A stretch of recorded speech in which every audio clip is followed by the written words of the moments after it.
Today we're talking about making anything cinematic. Stay tuned.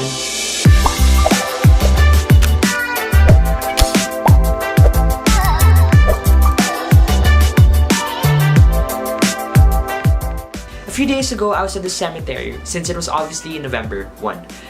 I happened to have my DSLR with me, so I decided to do what most people would consider either crazy or wouldn't do at all, which is shoot cinematic shots at the cemetery. I know, it sounds kind of crazy, but most people consider this actually challenging since you only have one light source at night, which are candles. But I decided to take this as an opportunity to make the scene even more dramatic. Although before we start with the first three, I'd want to first get this out of the way. You have to shoot close-ups, at least most of the time. Since you have a DSLR, obviously you can shoot at 58mm or even further than that, depending on what type of lens you have. This is where telephoto lenses and macro lenses have the advantage.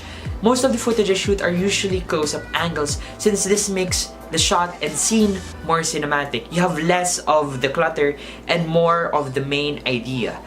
So if you have an 18 to 55 or 58mm lens, then shoot all the way to 58. That makes the shot more cinematic.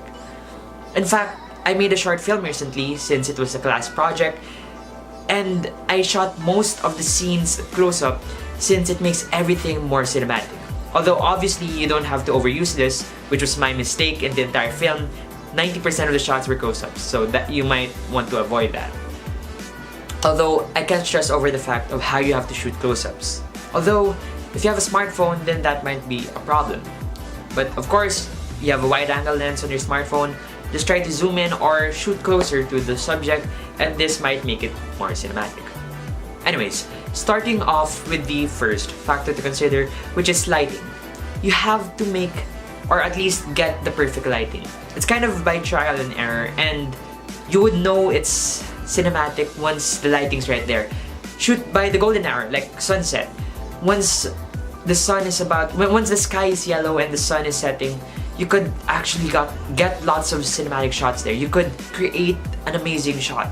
This is where I took the advantage in the cemetery since it had only candles and the entire scene was so warm or yellow and everything was so dramatic. There were a lot of shadows, a lot of contrast, which made the shot amazing.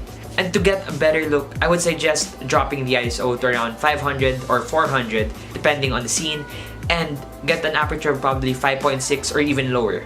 Your shutter speed obviously should be according to the frame rate you're recording in, and just try shooting.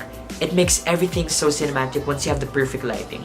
And also, one thing I would like to consider with lighting are the light sources or the angles of the light sources. For instance, I have a light right here, and if you move it to the side, it will make it a lot more cinematic. I mean, not exactly cinematic, but you get the point. See, it casts a shadow, which would make it more cinematic. You get the point anyway. And I could link down a video where I learned most of the lighting angles or the proper places to put your lighting. I'll leave a link down below. But I can't stress over the fact of how important lighting is. In fact, that's one of the main factors that made my short film so cinematic, was because of the lighting. It created so much contrast and dynamics in the story, and you should check it out. But I'm gonna show you a few clips of the short film I made and all the lighting that played with it. Which brings us to our second factor, which is the foreground and background. To create more depth and dynamic in your shots, you have to shoot behind objects, at least most of the time, or depending on your shot.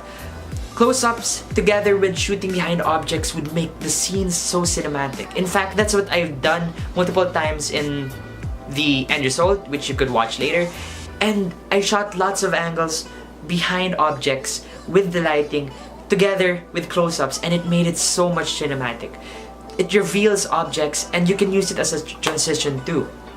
In fact, in our short film, I did lots of shooting behind objects, which made it so cinematic. In fact, you wouldn't even notice that most Hollywood films actually shoot behind objects.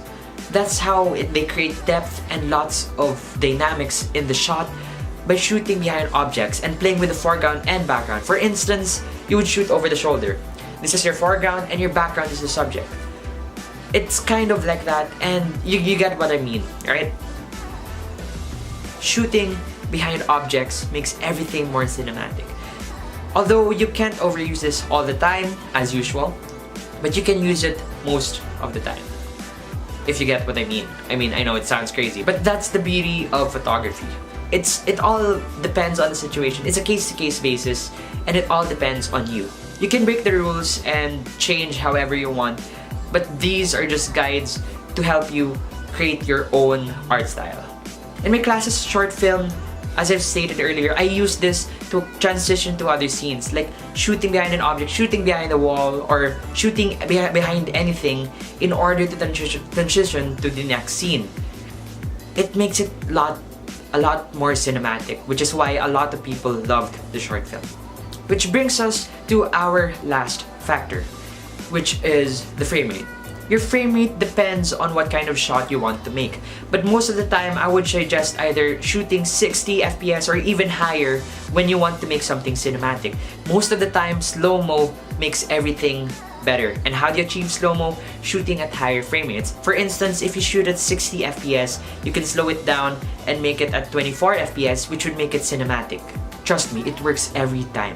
Although the short film me and my classmates made didn't have a lot of slow-mos, it still makes a lot of shots cinematic. I actually have this one scene where they're in the car, and it's more of like a quiet scene where it transitions to the next scene, and it was an entire slow-mo shot, and it made everything cinematic. Without the slow-mo shot, it wouldn't be cinematic at all. In fact, the B-roll I'm about to show you, the end result, is actually mostly shot in slow-mo. I shot everything on 720 60 FPS, and when you slow it down in Premiere, it makes everything amazing and cinematic.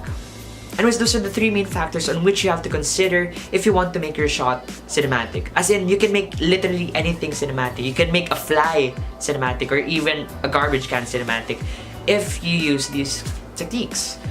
And now I'm going to show you the end result once you consider all of these factors and all the techniques I've told you. Anyways, here's the end result.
Anyways, so I hope you like that cinematic sequence, and honestly, I didn't actually edit it yet, so I don't know how it would turn out. I shot this first, but yeah, now the magic's gone. Anyway, but you get what I mean.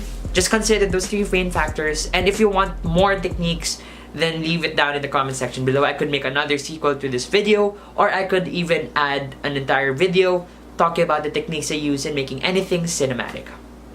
Anyways, I hope you liked the video, and it's been a while since I've created a video, so I'm sorry if I'm stuttering or having a hard time trying to talk, because I haven't gotten used to this again.